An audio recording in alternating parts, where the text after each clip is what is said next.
Haleluya! Shalom semua, bertemu kita semula di segmen Rhapsody Reality. Dan kepada yang baru menyertai kami, saya ingin ucapkan selamat datang. Dan ini adalah saluran ajaran firman Tuhan dari Pastor Chris, istimewa untuk kalian setiap hari. Puji Tuhan! Hari ini, Pastor Chris ingin mengajar sesuatu yang sangat menarik kepada kita. Dan tajuk mesej kita pada hari ini adalah asas yang betul. Haleluya. Ayat Injil pembukaan kita dipetik dari 1 Petrus 2 ayat 2 yang berbunyi, seperti bayi yang baru lahir, yang selalu ingin akan air susu yang murni dari firman, supaya olehnya kamu bertumbuh. Puji Tuhan. Segala sesuatu yang dapat berdiri teguh dan bertahan memerlukan asas yang baik dan kukuh.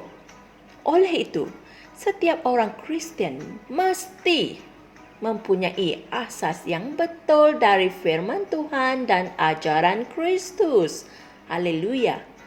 Ia bermula dengan selera makan yang rakus untuk firman Tuhan yang murni dan tidak tercemar. Hanya firman Tuhan yang menjamin pertumbuhan rohani kamu. Haleluya. Kitab suci menekankan pertumbuhan sehingga mencapai kesempurnaan, bermula dengan memastikan diri kamu memahami asas-asasnya. Lukas menceritakan bagaimana dia menggunakan sekolah Tiranus untuk mengadakan perbincangan dan mengajar firman Tuhan setiap hari kepada orang Kristian yang baru selama 2 tahun. Hal ini boleh dibaca dalam Kisah Para Rasul 19 ayat 1 hingga 10. Paulus mempunyai pelbagai tahap pembelajaran yang berbeza untuk orang yang berlainan kategori, tetapi dia memastikan mereka semua memiliki asas rohani yang betul. Walau bagaimanapun, selepas mempelajari asas-asas tersebut, ianya penting untuk beralih ke tahap yang lebih tinggi, iaitu ajaran-ajaran yang lebih mendalam, seperti yang tertulis dalam Ibrani 6 ayat 1 hingga 3 yang berkata, sebab itu, marilah kita tinggalkan asas-asas ajaran Kristus dan beralih kepada perkembangannya yang penuh. Janganlah kita meletakkan lagi dasar pertaubatan dari perbuatan-perbuatan yang sia dan dasar kepercayaan kepada Tuhan, ajaran tentang pelbagai pembaptisan dan tentang penumpangan tangan dan tentang kebangkitan dari kematian serta tentang hukuman kekal. Dan kita akan melakukan hal ini jika Allah mengizinkan. Inilah firman Tuhan. Semua ini membantu untuk meletakkan asas yang baik dan kukuh bagi membolehkan kehidupan dan pelayani Kristianiti yang berjaya dan memuaskan dapat dibangunkan. Haleluya. Kata-kata Yesus tentang mempunyai asas yang kuat untuk hidupmu adalah suatu perkara penting yang perlu direnungkan. Renungkanlah ia selalu. Dia berfirman dalam Matius 7 ayat 24 hingga 27, kitab terjemahan NIV, setiap orang yang mendengar kata-kataku ini dan melakukannya adalah seperti orang bijak yang membina rumahnya di atas batu. Hujan turun, datanglah banjir, dan angin bertiup kencang melanda rumah itu.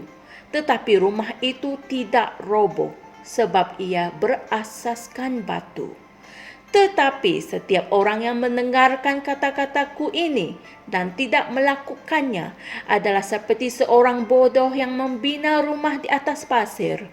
Hujan turun, datanglah banjir, dan angin bertiup kencang melanda rumah itu, dan rumah itu roboh dengan kehancuran yang teruk. Inilah firman Tuhan. Haleluya. Saudara dan saudari semua, Mari kita sama-sama berdoa. Ya Bapa, aku memberikan komitmenku yang sepenuhnya kepada Engkau dan firman rahmat-Mu yang dapat membangunkan aku dan membantu aku berjalan di dalam dan menikmati warisanku yang sah di dalam Kristus. Aku dibangunkan di atas asas batu yang kuat di dalam firman dan bertumbuh melalui firman dan roh. Aku berubah dari kemuliaan kepada kemuliaan dan ditetapkan untuk memenuhi takdir dan kehendak-Mu bagi hidupku. Dalam nama Yesus. Amin. Untuk renungan tambahan, sila renungkan juga ayat-ayat berikut iaitu 1 Korintus 3 ayat 2 dan Ibrani 5 ayat 12 hingga 14. Haleluya! Saya percaya saudara dan saudari semua telah mempelajari sesuatu yang berguna dari firman Tuhan hari ini. Ianya penting untuk kita mempunyai asas yang betul dan kukuh dalam kehidupan seharian kita. Jika tidak, maka kamu akan menjadi goyah dan tidak tahan menghadapi cabaran atau kesusahan yang datang menyerang kamu. Seperti rumah yang dibina di atas pasir, di mana apabila hujan turun dan angin kencang bertiup, rumah itu terus roboh. Oleh itu, perkuatkanlah asasmu dengan roh dan firman Tuhan setiap hari. Puji Tuhan. Jumpa lagi esok dan Tuhan berkati. Shalom. Kami percaya saudara-saudari semua telah diberkati dengan perkongsian firman dari Rhapsody Reality. Bagi sesiapa yang ingin menjadikan Yesus Kristus sebagai Tuhan dalam kehidupanmu, kamu boleh mengucapkan doa ini bersama dengan saya. Ya Tuhan Allah, aku mempercayai Yesus Kristus, Anak Allah yang hidup dengan sepenuh hatiku. Aku percaya Dia telah mati untukku dan Allah telah membangkitkan Dia dari kematian. Aku percaya Dia hidup hari ini.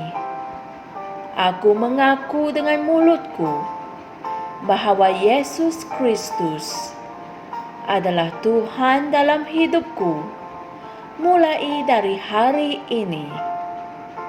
Melalui Dia dan di dalam nama-Nya, aku mempunyai kehidupan yang kekal.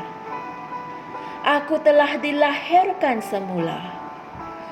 Terima kasih Allah kerana menyelamatkan jiwaku. Aku sekarang adalah anak Allah. Haleluya. Tahniah, sekarang kamu telah menjadi anak Allah. Untuk apa-apa sebarang pertanyaan atau untuk mendapatkan lebih banyak maklumat mengenai bagaimana untuk bertumbuh sebagai seorang Kristian, anda semua boleh hantar mesej di akaun Facebook kami atau email kami di tni.msia@gmail.com. Sekali lagi, tni.msia@gmail.com. Tuhan berkati Anda semua.